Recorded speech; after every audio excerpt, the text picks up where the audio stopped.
So the first change we're going to talk about is Poison Dagger has been changed to Poison Strike, and that's because it can now be used with daggers or scythes.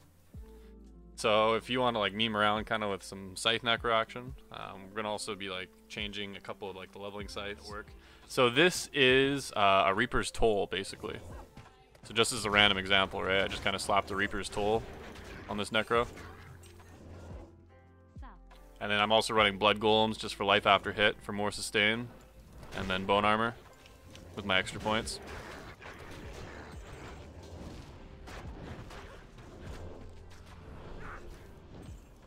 In the upcoming season, it costs 10% of your current health. So it's a little bit different than it was previously. This is going to make it better at low HP. So you won't like murder yourself completely at low HP. But it's going to be the same at high HP. Or at least. So the Oculus, for example, previously rolled Sorceress skills. The unique Sorceress orbs, instead of Sorcerer skills, now roll all skills, which obviously broke the tooltip that you just saw. And the reason for that is because they are now usable on A3 mercs. And A3 mercs cannot benefit from Sorcerer skills. So, yeah, A3 mercs can now use Sorc orbs. And the unique...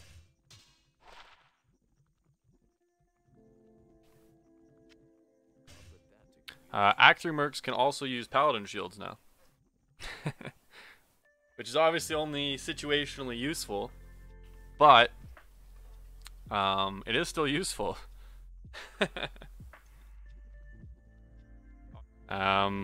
When I originally designed the rework for this set, I actually had Act 3 mercs in mind. That's why it has such high life replenish on it. As well as cannot be frozen. So this is kind of an interesting A3 merc set. So, Mage Fists can now roll any element.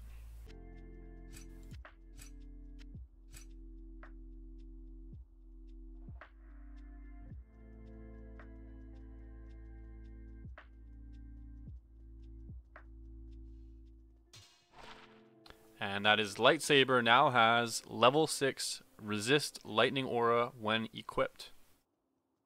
To the one you saw earlier, the Lightsaber. This is a Frostwind change. So Frostwind previously had Cold Absorb, whereas Frostwind now has resist Cold Aura instead of Cold Absorb, and it's the same kind of general.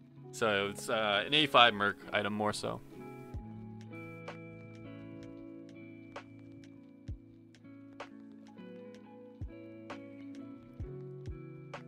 Super sick for a Fireclaw build. Yeah, it's very good for Fireclaw, for example.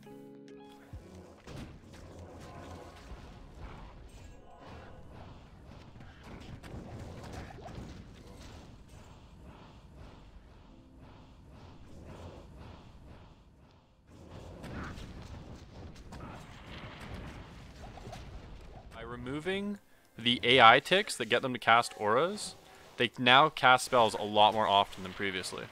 You can see how much better the AI is on them. Like, the AI is insanely improved compared to how it was previously.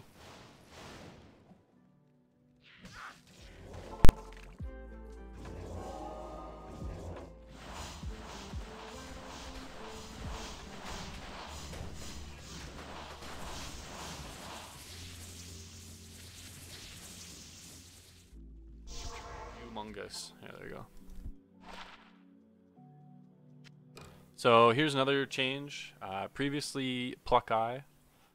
Plukkai was 1 to 2 cold arrow. Fun meme build, right? Not really like anything serious, but just something fun for leveling or messing around with. So we've also changed Stormspire to make it more competitive with Infinity. Previously, Stormspire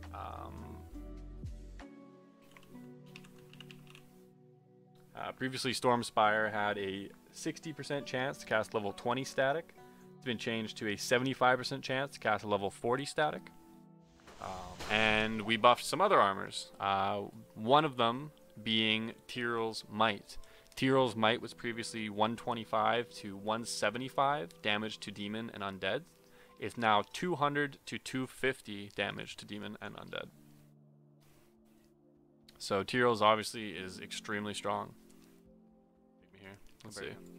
Oh, here we go. First try. So another new event we've added is Treasure Fallens.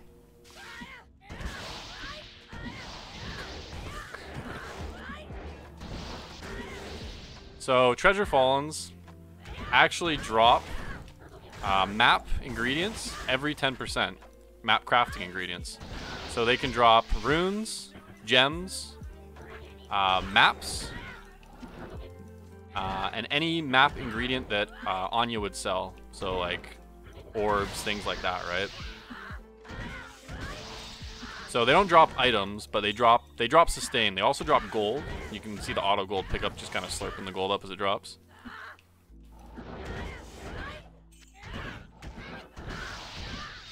So you can see if we actually look at the items they're dropping gold, gems, maps, random orbs, basically sustain, right? They basically provide you like random sustain. So you know, their runes Lem and below.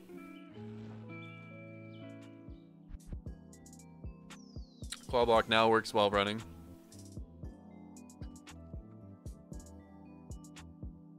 I just recently heard about PD2. Can you tell me a bit about it? I literally know nothing. So it's basically like if Lord of Destruction had another expansion.